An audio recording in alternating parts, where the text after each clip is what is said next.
So it's a little bit of an experiment, but I have a feeling that those fish will last for a decent while. I gotta give you the Adirondack wave, bugs. Yeah.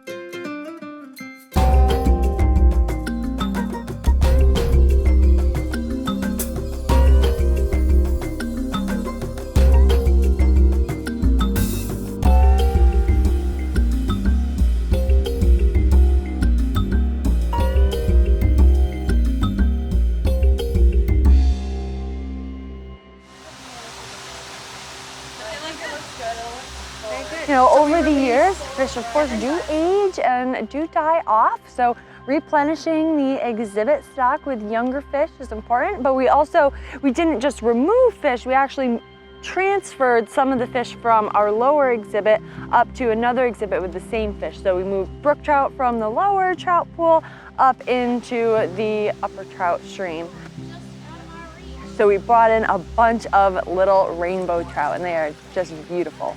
So they literally just show up in a truck with a bunch of buckets, and they have these basically giant coolers that they have the fish in filled with water, and those coolers also have chillers on them. And then we get all our buckets together. We already pre-prepped our quarantine tanks behind the scene because they don't go directly on exhibit.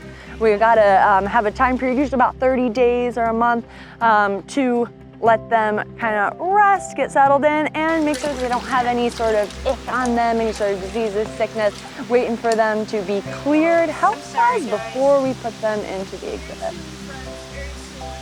So we took a couple of fish from that exhibit that we were trying to empty and move fish out of. So we had a couple of salmon and a couple of lake trout, small lake trout, that we decided to put in Greenleaf Pond. So if we left them in the exhibit with the smaller fish, there is a chance that they could eat the smaller fish. You know, salmon and trout are predators. But the other thing is, when you put fish in exhibit, you kind of want the same age group. You don't want to put really young fish with really old fish, not just because the older ones might eat the smaller ones, but because those older ones are faster, bigger, stronger, they might be out competing those fish when we're feeding them. So to ensure that the little ones get a fair shot at the resources and food available, we want to keep them kind of separate from the bigger, older fish. Now, if you guys know about fish, lake trout and salmon, they require a pretty specific habitat. You would not naturally find them in a little tiny pond like this. This pond would typically get too warm, maybe not have enough oxygen, but in the past, we have had brown trout living in the pond that survived for several years. And also what's different about Greenleaf Pond is that it's not just, you know, a man-made pond. We are constantly putting in chilled water, oxygenated water, almost 7,000 gallons a day, I believe, into that pond through our filtration system down below. So that makes a different type of habitat. So it's a little bit of an experiment, but I have a feeling that those fish will last for a decent while. I gotta give you the Adirondack wave, bugs. Yeah, so with any luck, they will still persist, and I'm hoping that I catch one through the ice this winter when we're ice fishing on Greenleaf Pond. At the end of the day, we thought we got all the fish out of there. We were in the full hip waders and everything, and I could have swore we got all of them, but now I'm seeing a couple of residual brook trout, I think there's 3 in there, and a very sneaky salmon. So we caught most of them. We might try netting a couple more as the weeks go by, you know, when they're close and we see that opportunity. But they're established in the exhibit. A couple of days have passed and they are all looking really well. We haven't seen any die off, which is actually kind of surprising. We put almost 60 little rainbow trout in there, but they're all looking really good and finding little spots to hide and get comfortable. Okay, so if we say breeding started now, yeah, when would we, you know, it's you know, we know it's like a year or something. Yeah, so, yeah, it's over 300 days. So, you know, we're here in winter, so we're gonna expect to, you know, this coming fall is when we're gonna have to start really thinking about it, right? Yeah, so in order to really definitively say that she has conceived, we do progesterone levels, which is you collect fecal samples. Okay, where did you go poop there, Scarlett? Oh, there it is. Good girl. Okay.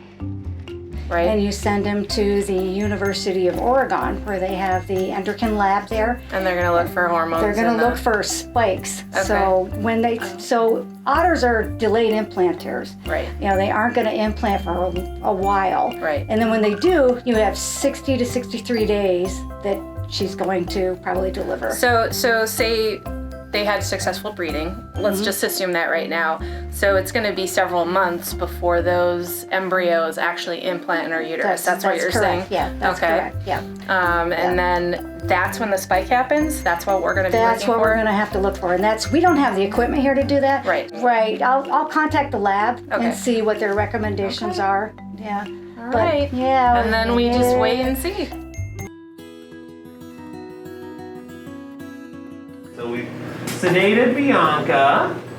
She's sleepy now, so we're gonna get her out and give her a good once over. She's been a little reluctant to come out of her hide box here recently, so we want to make sure there's nothing going on with her. She does also have some dental issues, so her front teeth, her incisors don't line up quite right. And so as a result, they don't wear evenly. Front feet and their belly, because that's not where the clothes are. Oh, mess. Oh, All right. sure.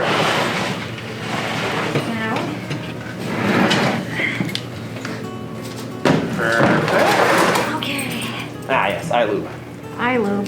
So one of the things we always do with any animal when they're under anesthesia is put some lubricant in their eyes because they won't blink while they're asleep. We don't want their eyes to dry out. Teeth actually look pretty good today, but you can see how they normally line up and they'll rub, but if we look at hers from the front, they don't wear quite evenly, so one side's always a little longer than the other. And the concern is that over time, those will continue to get more and more overgrown.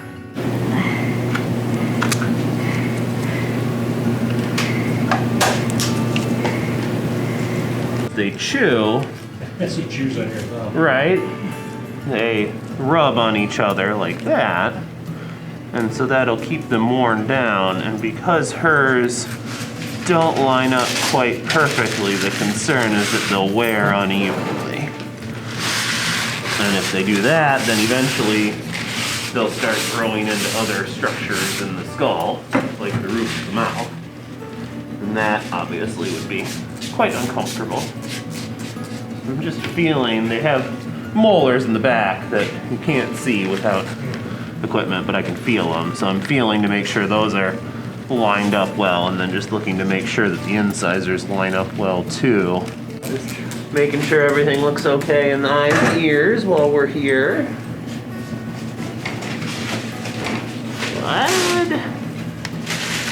Good. So we'd like to get a little blood work on her just to make sure that the reason she is not wanting to come out these days is because it's cold and winter and not that there's anything underlying wrong with her. So we've used a little rubbing alcohol to clean up the leg. Now I'm holding off the vein with this hand and just feeling for where it should be. You want me to hold off or you got Yeah, it? I think I'm good.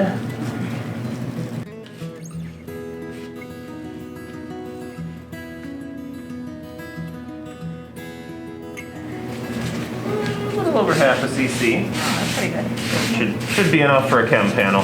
Yeah.